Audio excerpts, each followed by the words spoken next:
stay a while and listen. You know how I know this is going to be a good show? How's that? Because this is the first time that we've ever got it on the first try. Yeah, well, getting everything set up. Yeah, wow, I guess that is true. Yeah. That's kind of sad, but it's okay. It is okay. We're getting there. That's what matters. Eventually, we're getting there, man. All right, so 5 weeks later. Yeah, you're not kidding. Congrats on the new house. Thank you, sir. Fantastic. Thank you, sir. That's a big step up in the life of an adult. I'm loving it. Oh, I'm glad you are. I'm glad you are. I'm loving it.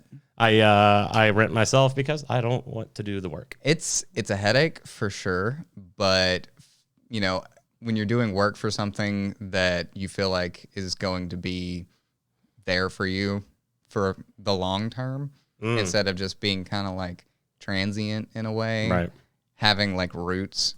There's something to be said about having roots. Buy property. Nice. Sorry, I'm sitting over here, and out of the corner of my eye, I just see my cat in the hallway just licking himself, right where you don't want to see a cat licking himself, but they always do. Oh, and they have to do it right in your oh, line yeah, of sight. They got to get right in there. Look, he's coming in here now. Look at this. Oh, here comes the cat. We're not going. Lord of the house. Yes. Lord Good evening, house. Sir. Welcome. You've been playing Among Us. Yes. You actually had kind of on our little prep sheet. Yeah. You actually had a little bit of a hot take. A little bit. I think it's definitely overrated. It's anything that gets marketed that quickly by memes is going to be something that doesn't last super long. Really? Yeah. Okay. In my opinion. That's not always true, but certain things I've seen in the past, like people said Fortnite should have been dead years ago, but it wasn't a fad. It was, something that people have really stuck with. And I just don't see, personally, maybe I just don't have the vision of some people, but I don't see how Among Us can go any further than it already has. Well, they just canceled. They had a sequel. They were. Yeah. I guess they kind of had it planned out. They canceled it. Yeah. They're going to be focusing squarely on the first one. I have a little bit different of opinion. I don't know if this is going to be a long-term thing, this social game, this Mario Party style-esque game. I think it's really big right now because... like Among Us and Fall Guys, they're very social games. Yes. And when we're in an environment like we are right now, where you're not getting a lot of socialization, you're not getting time with friends, these games just make sense. Absolutely. And also they're fun. I want to give them credit where they do. Sure. They've done it. They're really fun games. Do not get me wrong. Among Us is fun. Secret Neighbor, which is essentially Among Us as well, is fun. They're fun, but they don't have the longevity they need because of the fact that they're such a social game. Because not everybody's going to be in that social element always. I agree with you, but at the same time, I think this is going to last a lot longer than what we think. I think even when we're back in the norm and kind of COVID's a thing in the past, I still think there's going to be a lot of, during flu season, I think we're going to see a lot of masks, and I think that socialization, I think what this did for socialization and hanging out, it digitalized it. Yeah. It digitalized it. There is going to be less of an incentive in the future to actually go out and go hang out with your friends. So this is where a game like this, and especially something that someone of all ages can play. Yeah. I think that's huge. I think it can stick around, but and to steal something that Andrew Wall has said on podcast a long time ago, they have to start releasing new content right now. Yeah. They got to get new content out the door. They got to start adding to it. They got to start. They can't let it flop. Exactly. They cannot let people get burnt out on it by it being the same thing.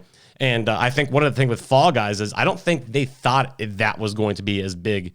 I don't think they had any idea. No, they didn't. They didn't have any idea. Well, I think they had a little bit of an idea, or Devolver Digital, I think, had a little bit of an idea, but I don't think anyone could have predicted the magnitude that it hit. You can't predict anything like that.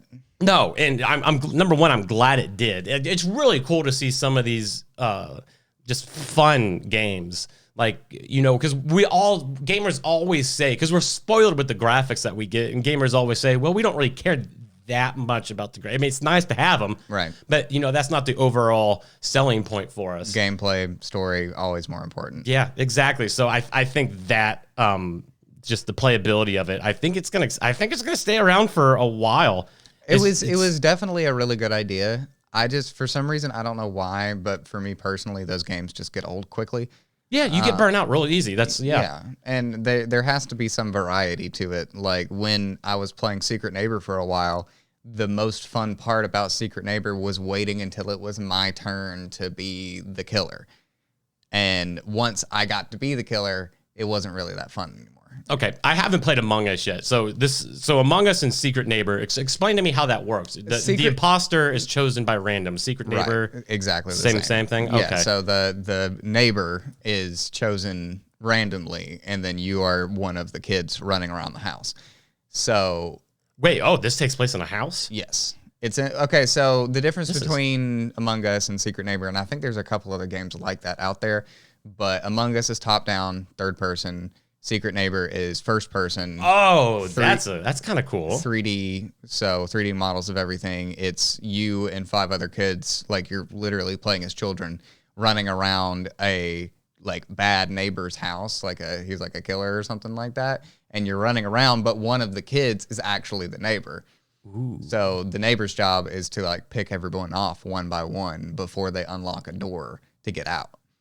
So it's like Home Alone, except there's a good chance that Macaulay Culkin doesn't win. Right.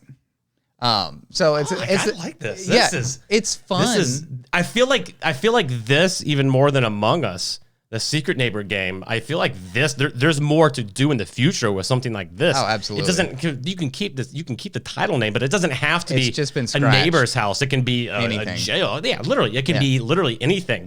That's a neat idea for a game. Secret Neighbor is the second installment. Actually, the first one I don't even remember what it was called, but it's single player, and you played against like an AI where you just like tried to get in their house and then get out. But then they were like, well, what if we, made it like a multiplayer thing where everyone could do it together, and it works.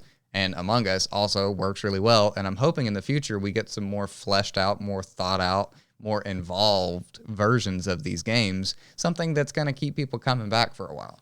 Well, Among Us has actually been out for a couple of years, right? I think so, yeah. Yeah, I think it's been out for quite a while. I know one of the guys I work with, he was streaming it for a while. But another reason that I think, well, actually, no, I'm not even going to get into that. I did want to bring up, just because I don't think people realize how big a game like Fall Guys have gotten. Mm-hmm. And I actually took a screenshot of something. This is from Twitch. These are the top 11 games from in hours watched on Twitch. What would you think would be for this year? For August 2020. Okay, definitely Call of Duty, definitely Fortnite, definitely Fall Guys, definitely Among Us, just because they've both been huge over the past few weeks, or months now, I guess. I'm sure there's others, but I can't really think of them. Okay. Did I hit 4 at least? You got a couple of them. Number one, and by the way, the sun is just coming in just brutally over here. I'm sure people can see it on the screen, but it's so beautiful out right now. Yeah, I wish we could record outside. I really wish we could too, but the wind would kill us. Oh, the wind. Oh, yeah. We don't. The wind would tear these apart. Okay. Anyway, and this also just proves my point about the why socialization has become just so important in gaming. Yeah. Far and away, the number one game on Twitch in hours watched in August was just chatting. Just people. And it's not even close. Wow. Like, it's not even close. Like, when we go on Twitch, I always label us under just chatting. Yeah. And it had 166 million hours watched. Oh my God. In August, and that's down 6%. Now, in second place is League of Legends. Wow. That has 100, which that's kind of been the leader for streaming. Yeah, literally just about that. Dota 2. Yeah, Dota. You got your classics. But that had 135 million. So that just goes to show you that just chatting is still millions above the second place game. And then it goes Fall Guys.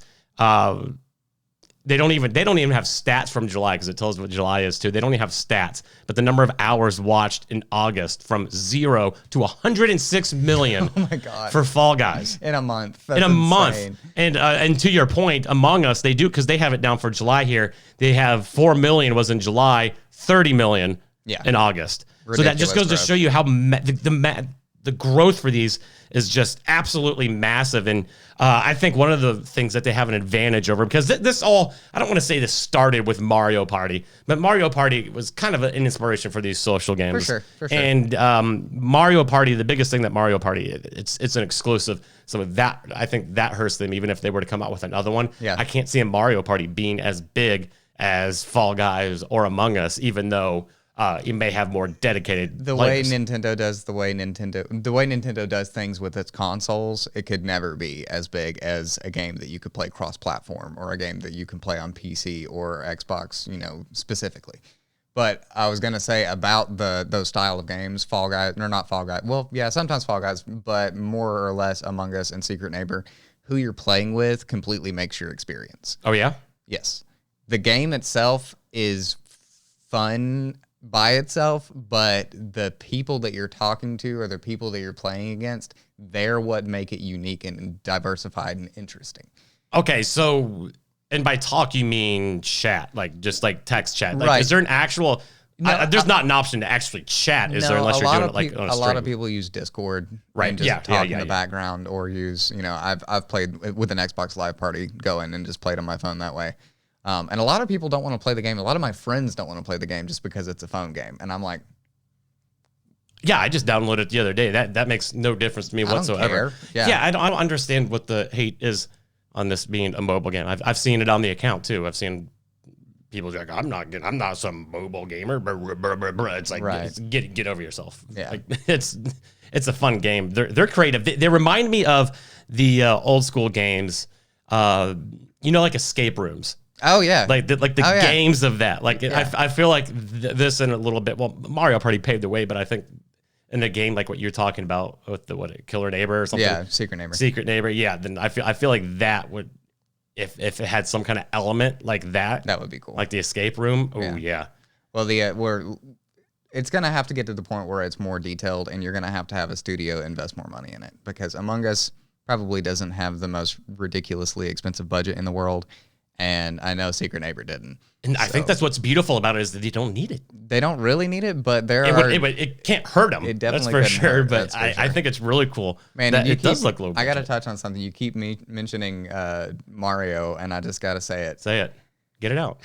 Minecraft X Super Smash Brothers announced today. I saw that. What, Steve the Builder or something like that? Yeah, well, it's Steve. It's I don't remember what the girl's name is. You can play as they got multiple characters. Oh, it's like 5 characters. Oh, okay. All I saw was like Steve the Builder. You can play as an Enderman. You can play as a lot of different stuff. And that trailer was wild. Like, I did not expect any of that. What were people expecting? Everything I saw from the Smash reveals, people were expecting Master Chief, and I can't even remember what the other one was, but Master Chief and I don't even know. Crash was the other one. I'm not quite that in tune. I'm not either. Community. But I didn't. But everyone, I was shocked. Like when I posted the trailer to that, I was like, I don't really know how many people are going to care about this, but it blew up. No, it's huge. It crushed, and everyone was like, no way. And I'm like, whoa, I didn't realize that a Minecraft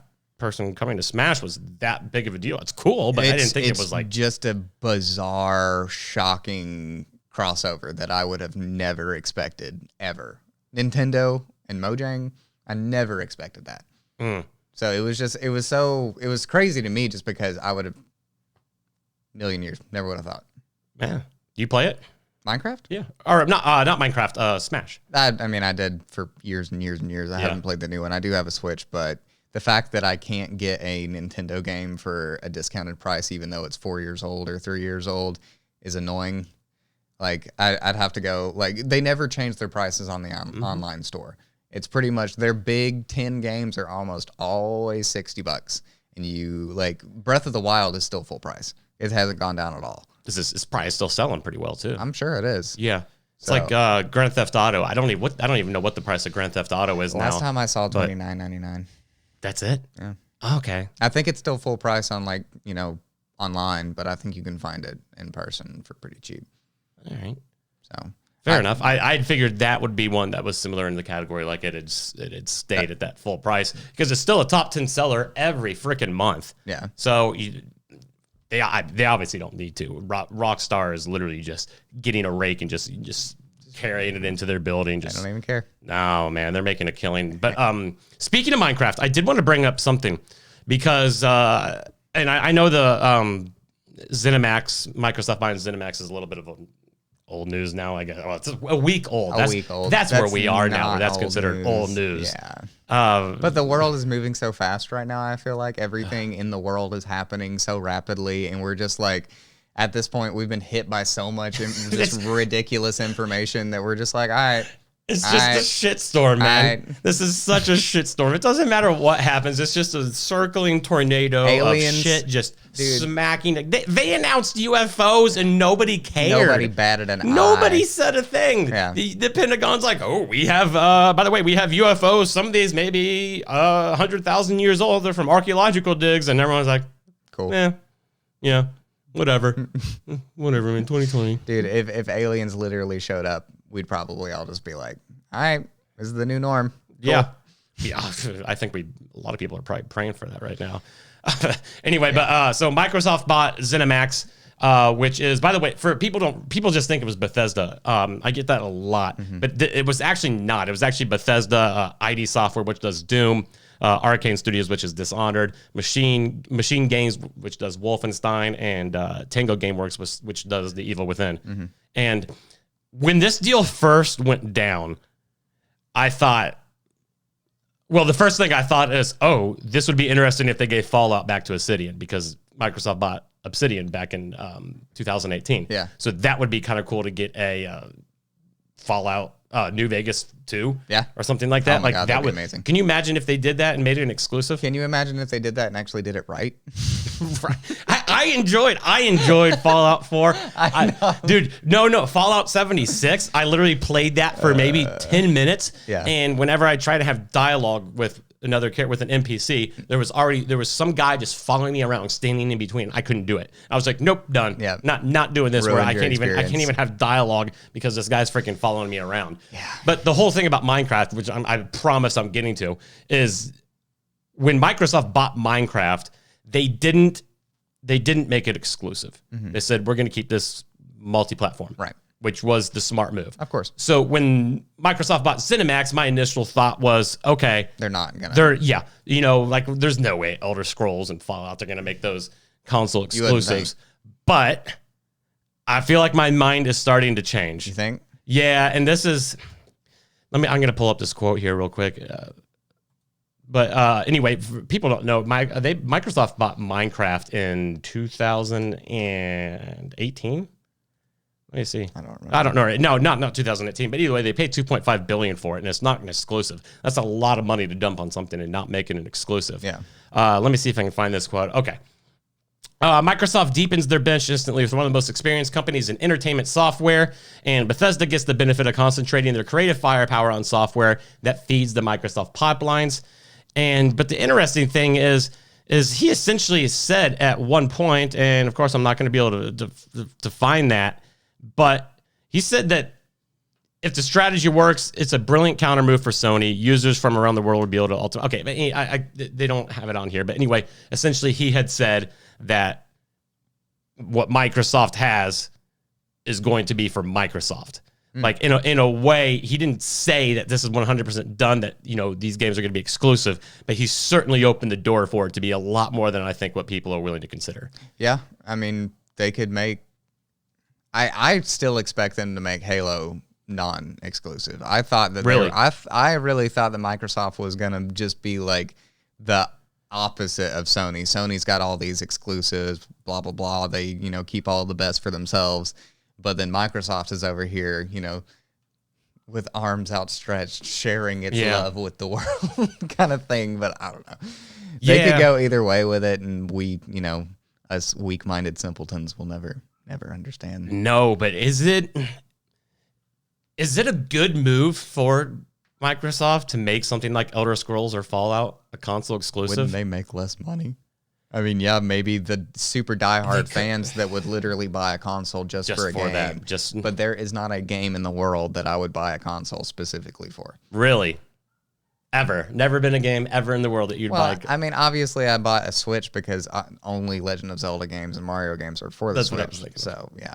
All right. I guess that's not entirely valid. No, that's... And by the way, for people who are upset that Microsoft bought ZeniMax, you should probably thank them. Back in 2007, EA was actually very close to buying ZeniMax, and that would have come. It was in the contract that it would have come with the rights to their IPs. Yeah. So you should probably be thanking Microsoft that this happened. That would have ruined our lives. Oh God, can you imagine? Oh fuck. Can you imagine the gaming landscape after that? Like, I feel like the majority of people would just go PlayStation at that point. Really? Yeah. If they had taken over, like, people wouldn't be buying Xboxes as more, because a lot of people do just for, you know, the handful of games. Or I wonder if most people that own Xboxes are just like me. You know, they just grew up with it, and it's not that it is all that much better than PlayStation, and the games aren't even arguably as good, especially the, like, you know, standalone games. Well, that actually brings me to one of the things I wanted to ask you is I know I have, and I'm pretty sure you have too. We've pretty much been on agreement that as far as exclusives go, like, it's not even a competition between Sony and Microsoft. No, not even close. Sony mops the floor with Microsoft with exclusives every year. So where do you stand now? I still don't care. No, I mean, like, do you still think that Sony still wipes the floor with Microsoft, even if let's say that Elder Scrolls and let's say that Fallout, let's say that Doom, all of these go exclusive. Yeah. Does it? They would have to release some much better games. They would have we would need Elder Scrolls 7 or 6, 7. God, 7, dude, you're looking to the year 3000 for that thing. Wow, is it 6? Yeah, it's good. It's 6. 5 or 6, I don't know. 5 is Skyrim, 4 is Oblivion, 6. Yeah, Elder Scrolls 6 and Fallout, whatever. Like, they would have to make them, and they would have to make them like the best of the series by a margin that is insane. Okay. Otherwise, like, Fallout and Skyrim and, you know, the Elder Scrolls, they're great games. They have huge fan bases, but it wouldn't be enough, I think, to pull people off of PlayStation. I think it would be enough to make it interesting. I mean, it would definitely make things a little spicy. But that's for sure. Well, we talked about this one episode too, how it was obvious that EA, of course, one of them, and but also Microsoft was really considering putting down an offer on WB Games. Yeah. And they ended up, because AT&T owns WB Games, and AT&T ended up pulling the plug on selling it whatsoever. But I think there's an argument to be made here when you look at what WB had and the WB Games had and what it would have cost compared to what ZeniMax had and what they paid. So, by the way, the offer for WB Games, it was estimated it would have been around $4 billion. Wow. All right, so for ZeniMax, they paid $7.5 billion. Right. But let's look at the titles that actually come with these for a second. With WB Games, you have Batman, the entire Batman franchise, Legos, Mortal Kombat, Hitman, any Lord of the Rings titles, Injustice, Hogwarts Legacy coming out. And then with ZeniMax, like we talked about, you have Elder Scrolls, Fallout, Doom, Dishonored, Wolfenstein, Quake, Starfield. Is that the better deal? Maybe I understand the popularity of Elder Scrolls and Fallout, and even Doom, but as a fanboy of those two alone, it's worth it for you. Those two, for me personally, beat everything WB has. Because the Batman games never really got me. They're cool. Don't get me wrong. They're well done and they're cool. But meh. Maybe I probably should just sit down and give them a chance, because I feel like I definitely would like them if I actually took the time. You would 100% like them. You would absolutely love the Batman games. There is just a games. super long backlog of games that I need to play that I don't have the time, man. No, dude, nobody has the time. Like, as an adult, how the hell are you supposed to balance what you want to do and what you have to do? Oh, you just don't. There's no way, man. Lose sleep. Lose sleep is your only option. Yeah, but I love sleep too much. I can't sacrifice my sleep, man. Forget that, man. I need my nappies. Oh, God, did you just call it nappies? Yes, I did. All right. Unashamedly. While we are on the topic of superheroes, Marvel's Avengers. Yes. I have been. What's the haha? Is that a good haha, or like we've? Oh, okay. Not a great haha. Go on. Go. The floor is yours, sir. I think it is a glorified console mobile game. Ooh. Okay. That's about it. I gave it about 25 hours. got pretty far up in the like leveling system, you can in 25 hours. Like it takes a while to get to max power level, but it's another power level grinding for. What is the max power level? I think it was like 150 or something like that. Wow. Okay. See, I'm only at like 60 on something. Yeah, it's fairly high. Like it's fun, I guess, but it also feels, I don't know, man. It's hard to describe. It doesn't feel like a game that should be on modern consoles.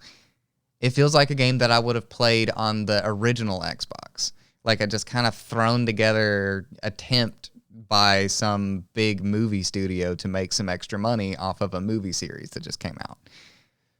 It just doesn't feel whole to me. And this comes from a Marvel fanboy. I love the comics. I love the movies. I love the TV shows, the one-offs, a lot of the games even.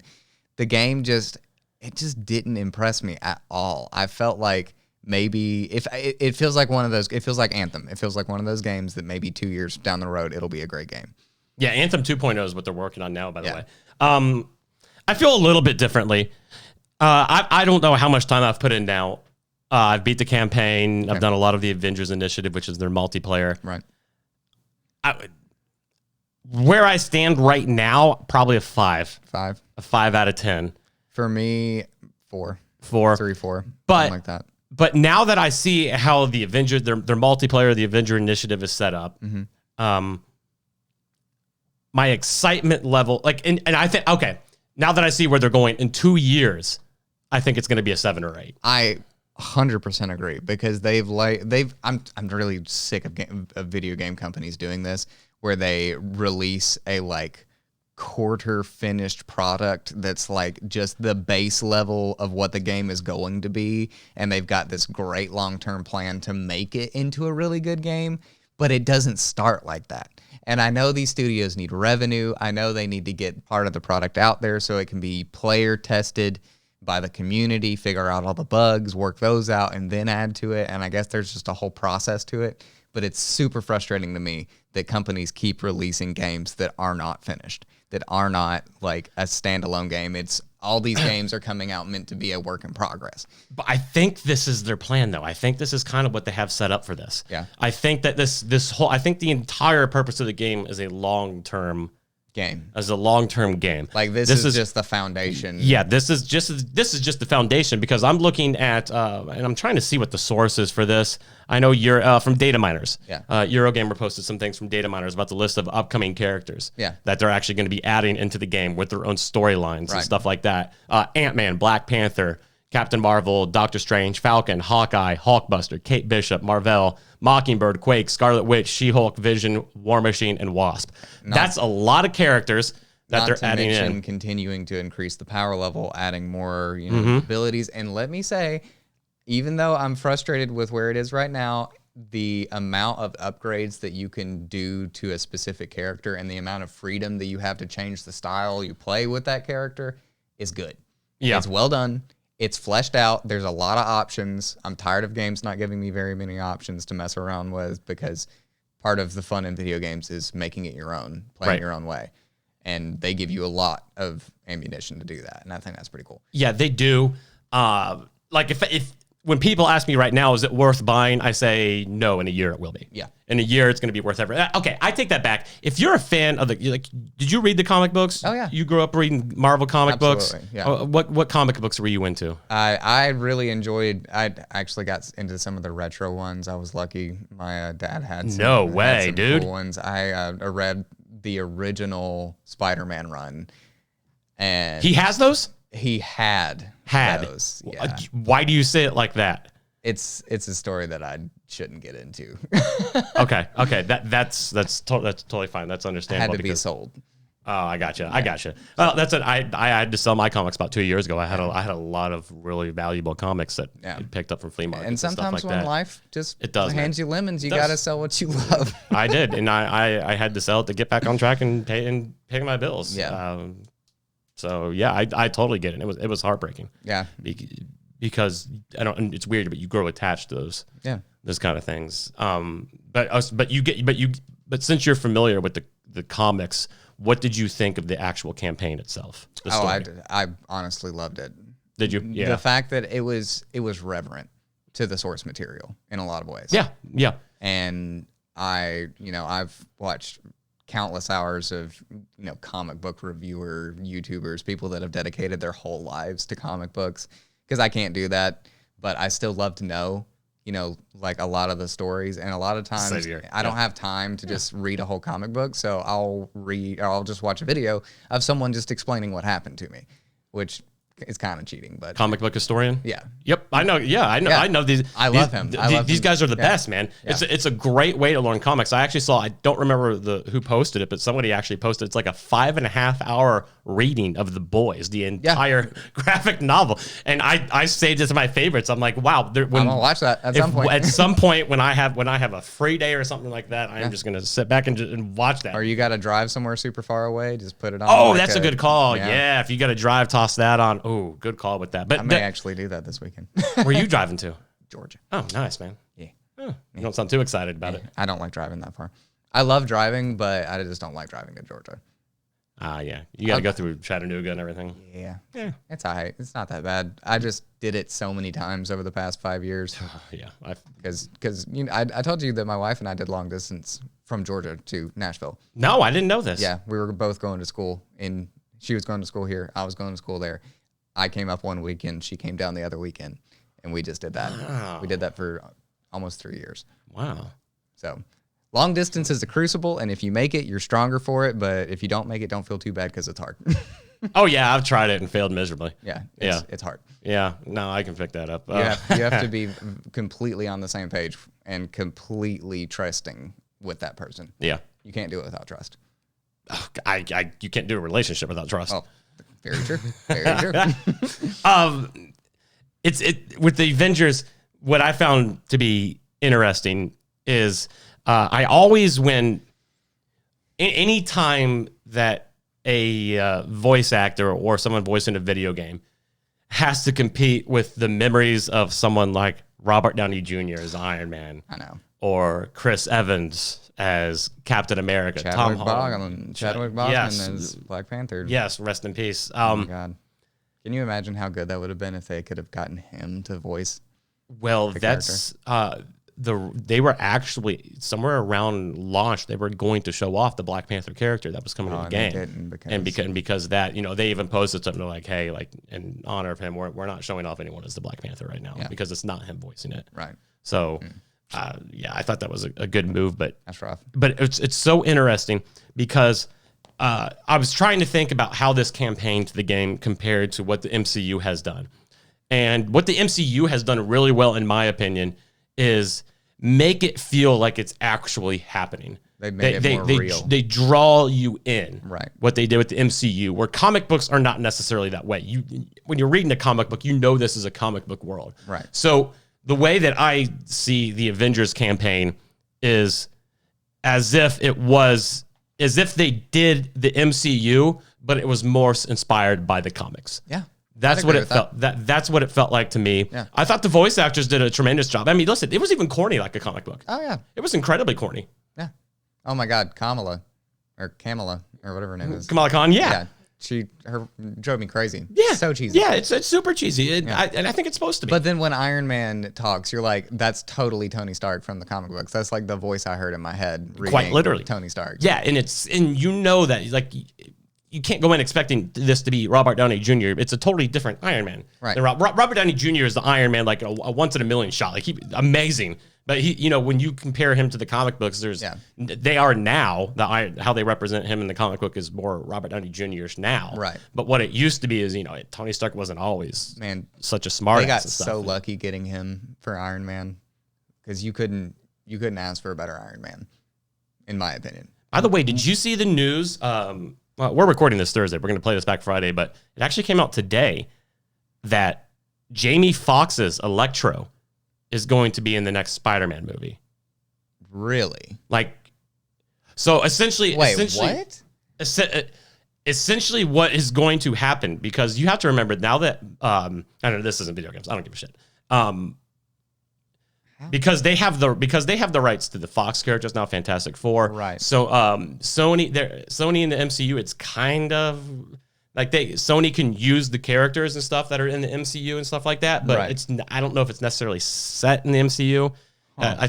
But what that would be cool though. What appears to be happening in the WandaVision show coming out, it's going to be based on the comic The House of M. Man, that show, that trailer, I was not expecting that day, and I was like, it's going to be fantastic. By the way, if you haven't read House of M, I'm not going to spoil. I'm not going to spoil anything.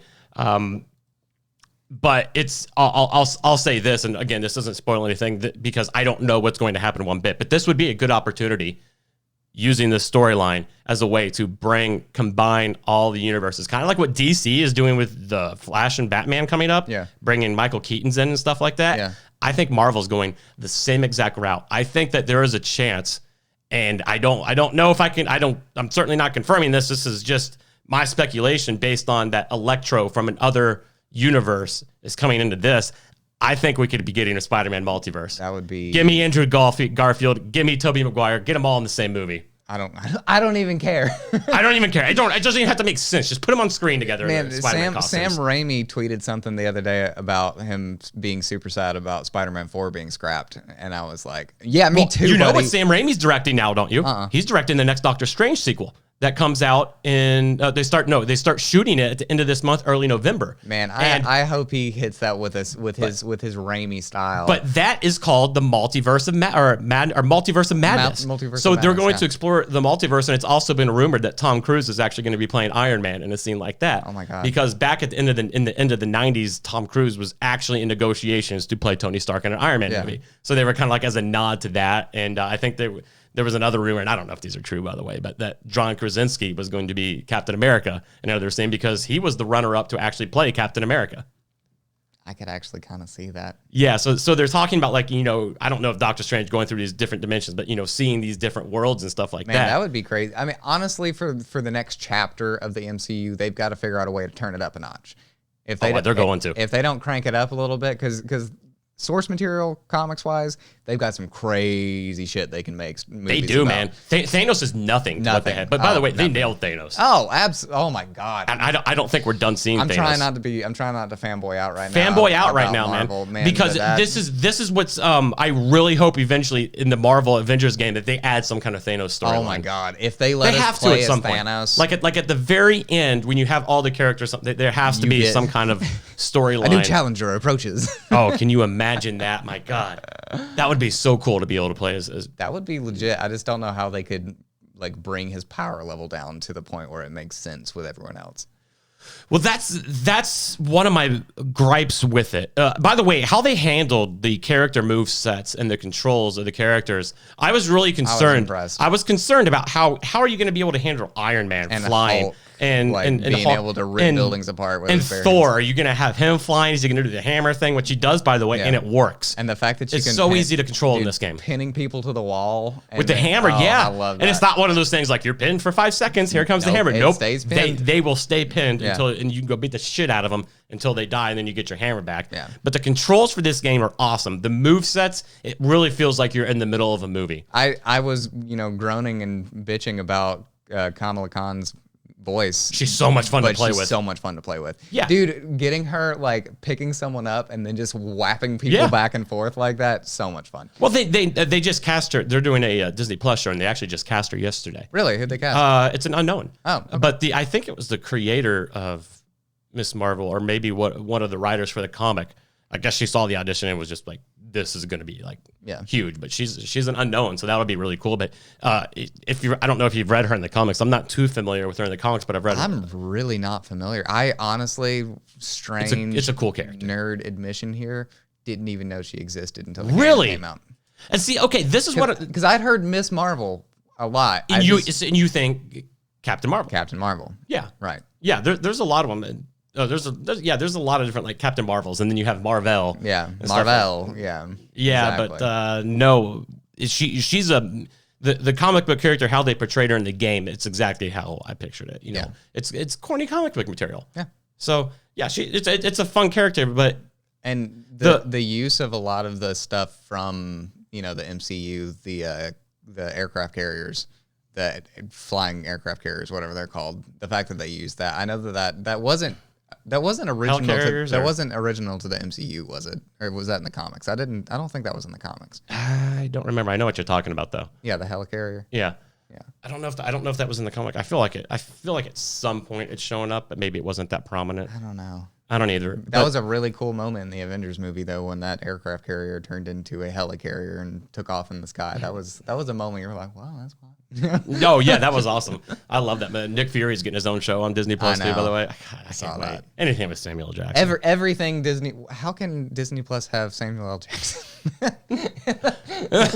By the way, he's in Star Wars. I forgot about that. Oh, you're right. Yeah, he's Mace Windu. They did a good job with Nick Fury in the game too. Yeah. Oh, yeah. I wish he was a playable character. Yeah. Well, can't have everything. But one of my gripes was that I don't think there's any way to do this without making it unbelievably unfair. But the Hulk, like, I feel like a couple hits shouldn't be able to take him down. Yeah, he is a little squishy for how powerful he technically is. But yeah, I mean, like he's not he's just as powerful as the other Avengers in this game. But that's such a tough one to do because it's like Superman. How do you do it? How do you create? Superman you can. It's so overpowered if you bring in aliens and stuff like that. Yeah, but with the Hulk, according to the comics, there is no limit to his strength because it's completely based off his anger. Right. And rage. And his rage has been proven to be boundless. You can use his rage in the game to get more willpower, like get more health, like rejuvenate your health. Right. But, I mean, even when... did you read the comic run where Hulk fights the Abomination? I've read a few. Not the Abomination. I'm sorry. Red Hulk? No, I forgot it. And it's another one of those characters that has an infinite regeneration capability like he does. Like you just can't kill the Hulk because, without his only weakness, which seems to be love. Because there's a comic run where he literally holds two tectonic plates and holds our planet together. He has a tectonic plate in each hand, and he's just holding the crust of the Earth in place. When is that? Is that World War Hulk? It's after World War Hulk. Okay. I don't know. It's been so long since I've read these. There's some really cool Hulk runs. Like, he does some ridiculous stuff. And I love the more recent runs of Hulk. They kind of... The more recent runs of Hulk, they're actually... It feels like they're even inspired a little bit by, like, the Moon Knight comics. I don't know if you're familiar with Moon Knight. Yeah. Yeah, but it's just where it's more of just like the inner struggle, and they really bring that to life, which is really cool. And I would absolutely adore a like a Deadpool-esque version of like Hulk. What's it called? Hulk kills the MCU or something like that. Oh, there's a comic run where after they sent Hulk off, he comes back to Earth. And when he comes back, he just starts killing. Yeah, that's World War Hulk because I think in Planet Hulk, that's you're right. Planet Hulk was when the Illuminati sent him off, and then World War Hulk is when he came back. I think. Yeah, no, you're right. It's been forever since I've read both of those. Yeah, but World War Hulk, when he just goes ham on everybody in the MCU, that would be super cool to see in like a dark way. I wonder how they're going to bring Deadpool in to the MCU. I don't know. Maybe they'll probably do something cute with him. Oh, it'll be perfect, whatever they do. Because it's Ryan Reynolds. Yeah. You can't. He's going to crush it. It's Ryan Reynolds. Yeah. You just can't. But I don't know how they're going to do that. But I think this could be something where, like, and the Doctor Strange movie and stuff like that, like that could be how we start to see how the X-Men come in. I got to say, this has been a crazy year and like a difficult year in a lot of ways. Yeah. But at this point in the year, I'm very hopeful for the future. Why is that? A combination of things. One, because I personally choose to just live with hope because it helps me stay sane. And I try to see the good in everything. I try to find things to be thankful for instead of focusing on all the things that I can't affect. And if there is something that I can't affect, trying to figure out a way to do it, but not, living. Just being alive, not letting this world, beat you to death, because it will. You sit here and you focus on everything you hear, everything that's going on in the world. How do you do anything? How do you accomplish anything? You just be miserable all the time. Yeah. And I'm trying not to be miserable, man. Life, like, there is a lot of shit in life right now. There's a lot of bad things, but there's also a lot of things to be thankful for if you look for them. You're right. We always forget to be grateful. Yeah. You're right. And a grateful heart. There's a lot to look forward to. There is. Even if you just grasp at little fun things like, Marvel movies and stuff like that. There's always... Oh, it's fantastic. Those are the things that they take us away. They're distractions. Yeah, they're good distractions that we need. And video games are definitely... Video games have been my escape from the harshness of reality for the majority of my life now. And some people use video games. Some people read books. Some people watch movies and TV shows. Some people watch Friends 92 times in a row just because that's like, it makes them feel less alone. And we've got a lot of things to be thankful for in this day and age because our ancestors have survived so much worse than we have, and they didn't even have it as good as we have it. Yeah, this is probably right now where we're going through a lot of shit, and there's a lot of shit that needs to be corrected. Oh, absolutely. In the world, that's for certain. But this is really a great time. Yeah. To be alive. Oh, but 100%. And again, I'm not saying that because that doesn't mean it can certainly be better in many areas. 100% needs to be better in many areas, but if you spend all your time focusing on all the things that are fucked up and not paying any attention to the things that are right, the good things in the world, your whole view is completely unbalanced. Right. You have to see the good and the bad. You can't just choose to see one or the other. You know what else is a really good thing? What's that? No Man's Sky. Oh my God, yes, I love it so Tell me much. about this. I watched. I know that the No Man's Sky Origins, because they do like one pretty big update every year, and then Origins several is smaller ones. Yeah, Origins is this year's update for No Man's Sky. Let's start with this. Is this the game that you were promised in 2016, or is it more? For me, more. Yeah. For me, it's more than I could have ever dreamed of in a space game. Everything that they were promised, I was like, wow. And then it happened, and I was like, oh, it's not that great. But now, playing the game, I'm like, this is the quintessential spacefaring adventure game that I've always wanted. Like, every other game that I've tried to fill that space, that void. Like, Elite Dangerous is fun, but it's got its issues. Stellaris is fun, but it's got its issues. All of these, spacefaring games are fun, but they've, got one aspect or another where I'm just like, this is super annoying. No Man's Sky, drop in, drop out, super easy. Do whatever you want. Explore, make money, don't make money, build bases, don't build bases, fly around. It doesn't matter. There's no consequences. Just have fun. So what have they added in this new one? Because it feels like they've added, because I enjoyed No Man's Sky from the beginning, actually. I completely understand why people were pissed and furious. They had a right to be. But one of the things that kind of bugged me is it started to feel like the planets, while they're all different, they still had like a repetitive feeling to them. That's what they did. That's what Origins did. It added a significant variety to the types of planets you can encounter and the varied landscapes of those planets. Because a lot of times, like you said, you'd go to a bunch of different planets, but it's like it was the same planet, but with a slap of paint on it and some different weather effects, like the mountains and everything. There wasn't anything that like breathtaking about the planet. Like here, vast oceans, massive mountain ranges, like things that you're like to scale, you're like, holy shit, that's big. But in the game, they never could really do that. But with this, they've done it. They've made massive mountain ranges, huge crevices into the planet that you're on. Like a lot of... It's deadlier then. Everything's deadlier. Right. Yeah, the whole game's deadlier. Also, there's giant dune-style sandworms on random planets. I saw what I saw in the trailer for it. It looked like a giant fly. Yeah, well, there's just even more variety to the random... flora or fauna. I always get those mixed up. Flora is the plants, fauna is the animals. I think. Maybe. I don't know. Anyway, flora sounds like floral, so that could be right. But fauna, all the different types of animals that can be made, it gets wild. I saw this weird like bloatfly looking thing. Bloatfly? Isn't that from Fallout? That's 100% from Fallout. Oh my gosh. Yikes. That's where I'm at. Okay. Wow. Well, that's actually it's kind of accurate. You're not necessarily wrong. Bloatfly. It's a big ass fly. How about that? Freaking National Geographic over here. How's the combat?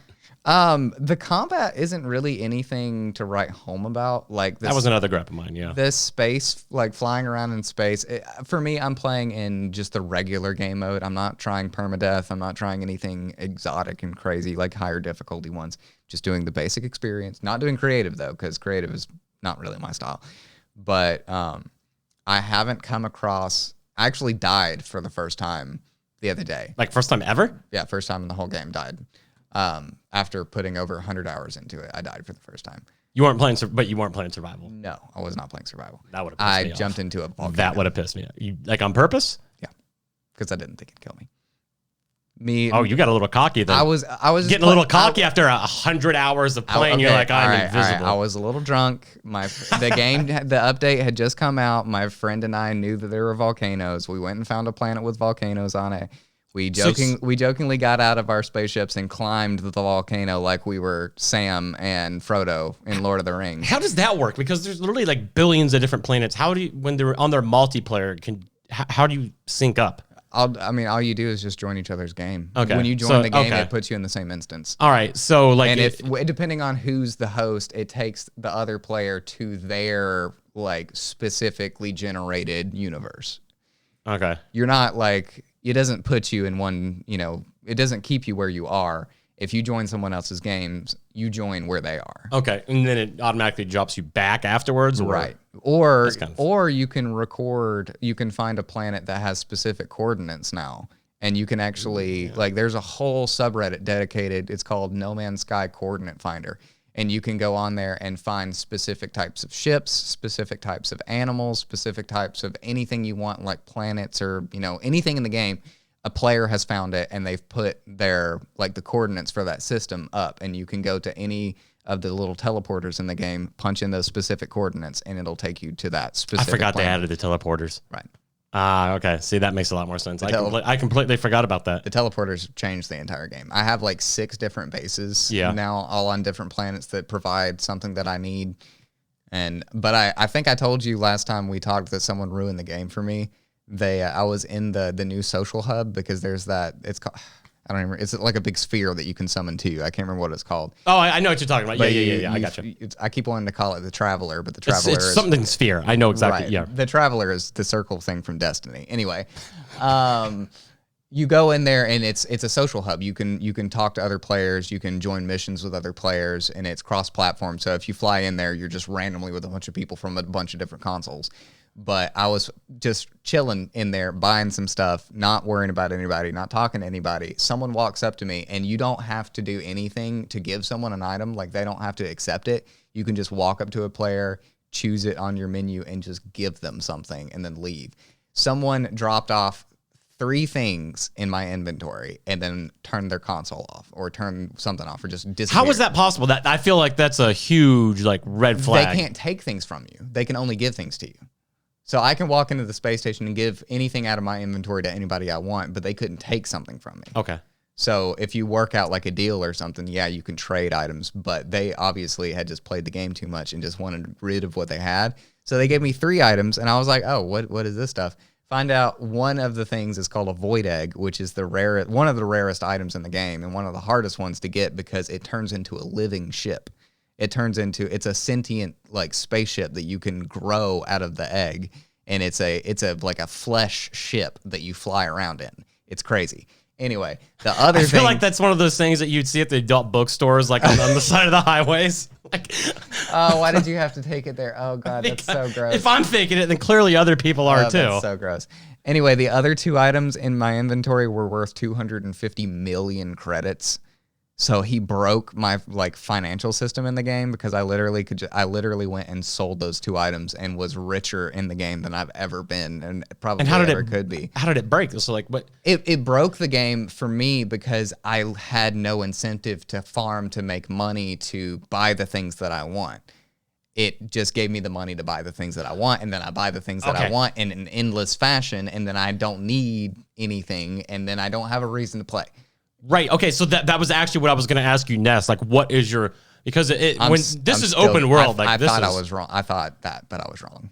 I'm still enjoying it even with endless money. Really? Yeah. So what are you doing now if you don't have, like, what are your goals? Like, what do you work for in the game? I went out and I found an A-class freighter that was worth 159 million credits, and I bought that. I've bought If you don't need it, what are you doing with it? No, I don't. I wanted it. That was something that I wanted to work towards. But the fact that they gave me enough money that I could just go out and buy whatever I wanted without having anything to work towards. Right. But then I realized that 250 million credits in that game isn't really that much money.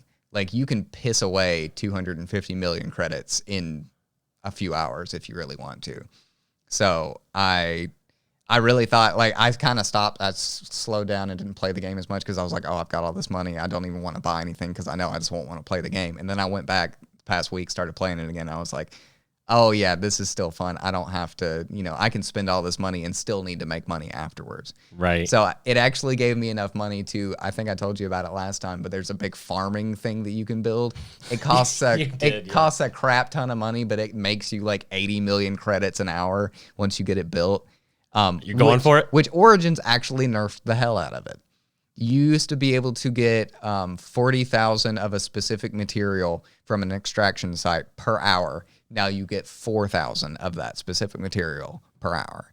So a 80% decrease or 90% decrease in the amount of stuff you can farm in a given hour. So they, cut your ability to make crap tons of money by a lot. But it still works. It's just not as good as it was. Okay, fair enough. Which I don't mind that, it's fine. What does this game cost now? I think it's $30, man. Yeah. It's worth it. It's worth everything. If you haven't played No Man's Sky, if you have a soft spot in your space for... Soft spot in your heart for space. Bloatfly. All right, I think that's about it. That's about it right there, buddy. That's it. We're wrapping up before you start. I'm cracking down the middle. Before you start calling my dog names from The Witcher. All right, we'll be back next week.